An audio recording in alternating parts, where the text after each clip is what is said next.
صوت القمر اللي هي مش صوت تنفع للعيد، وانا اللي هقول انتوا اللي هتقولوا. تعالوا شوفوا بنفسكم. بصي الحلاوه والشياكه، صوت قمر بشكل مش طبيعي. هل ده صوت على بعضه؟ لا، انا اللي عاملاه، انا اللي عاملاه على بعض. بصي بنطلون خامته مش هتحكم، مش هتكلم، اكيد موضه. بصوا البنطلون خطير بشكل مش طبيعي، عليه بتاع القمر اللي فوق دي، بلوزه قمر كده. بصوا، بصوا الشياكه، بصوا الرقي، محجبات ايه ما اقدرش اقول لكم.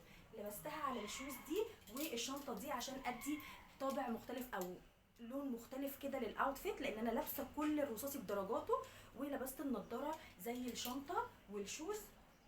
قمر بشكل مش طبيعي. مش محتاجه اقول لك، لو عجبتك القطعه او عجبتك السوت على بعضها، او لو عايزه تاخدي كل قطعه لوحدها تاخدي سكرين شوت وتخشي تكلميها على الخاص بسرعه، عشان القطعه دي مش بتستنى. بحبكم قد الدنيا بحالها، واشوفكم على خير الفيديو الجاي. باي.